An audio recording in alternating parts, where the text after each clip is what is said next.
প্রিয় দেশবাসী, আসসালামু আলাইকুম। আজ আমাদের পুরো জাতি গভীর শোক ও বেদনায় নিস্তব্ধ। দেশের গণতান্ত্রিক রাজনীতির শীর্ষ নেত্রী, সাবেক প্রধানমন্ত্রী ও বিএনপি চেয়ারপারসন বেগম খালেদা জিয়া আর আমাদের মাঝে নেই। ইন্না লিল্লাহি ওয়া ইন্না ইলাইহি রাজিউন। বেগম খালেদা জিয়ার ইন্তেকালে আমরা গভীরভাবে শোকাহত ও মর্মাহত। তার মৃত্যুতে জাতি এক মহান অভিভাবককে হারিয়েছে। এই গভীর শোকের মুহূর্তে আমি তার পরিবারের সদস্যবৃন্দ, রাজনৈতিক সহকর্মী এবং অগণিত কর্মী সমর্থকদের প্রতি সমগ্র জাতির পক্ষ থেকে আন্তরিক সমবেদনা জানাচ্ছি।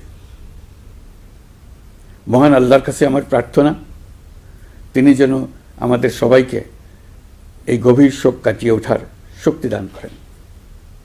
বেগম খালেদা জিয়া ছিলেন বাংলাদেশের রাজনীতিতে এক পরম মহিমান্বিত ব্যক্তিত্ব। গণতন্ত্র, বহুদলীয় রাজনৈতিক সংস্কৃতি এবং জনগণের অধিকার প্রতিষ্ঠার সংগ্রামে তার অসামান্য ভূমিকা ইতিহাসে অম্লান হয়ে থাকবে। স্বৈরাচার ও ফেসিবাদের বিরুদ্ধে তাঁর আপসহীন নেতৃত্ব বারবার জাতিকে গণতন্ত্রহীন পরিস্থিতি থেকে উত্তরণের পথ দেখিয়েছে এবং মুক্তির প্রেরণা জুগিয়েছে। দেশ ও জাতির প্রতি তাঁর সমুজ্জ্বল অবদান জাতি চিরকাল শ্রদ্ধার সাথে স্মরণ করবে। তাঁর দীর্ঘ রাজনৈতিক যাত্রা, গণমুখী নেতৃত্ব এবং প্রিয় মাতৃভূমির স্বাধীনতা ও সার্বভৌমত্বকে সমুন্নত রাখতে তাঁর অবিচল ভূমিকা অবিস্মরণীয় হয়ে থাকবে। এমন একজন মহান দূরদর্শী ও নিখাদ দেশপ্রেমিক নেত্রীর শূন্যতা পূরণ হবার নয়।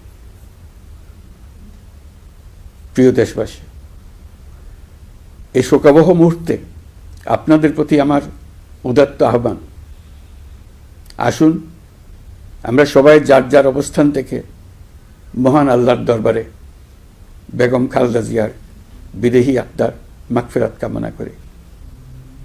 একই সঙ্গে জাতির এই কঠিন সময়ে আমরা যেন ঐক্যবদ্ধ থাকি।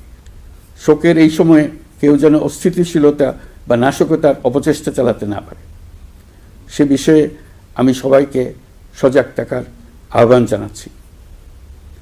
এই সময়ে আমাদের সবার দায়িত্বশীল ভূমিকা পালন করা অত্যন্ত জরুরি। প্রিয় দেশবাসী, সাবেক প্রধানমন্ত্রী বেগম খালেদা জিয়ার মৃত্যুতে আমি 3 দিনের রাষ্ট্রীয় শোক এবং আগামীকাল তার নামাজে জানাজার দিনে একদিনের সাধারণ ছুটি ঘোষণা করছি। নামাজে জানাজা সহ সব ধরনের শোক পালনে শৃঙ্খলা বজায় রাখার জন্য আমি সবার প্রতি বিনীত আহ্বান জানাচ্ছি।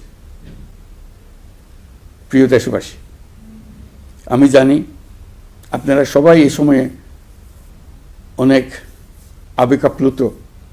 আমি আশা করছি শোকের এই সময়ে আপনারা ধৈর্যের পরিচয় দেবেন এবং তার জানাজা সহ সকল আনুষ্ঠানিকতা পালনে সংশ্লিষ্ট সবাইকে সহযোগিতা করবেন। মহান আল্লাহ তাআলা আমাদের সকলকে ধৈর্য, শক্তি ও ঐক্যবদ্ধ থাকার ক্ষমতা দেন।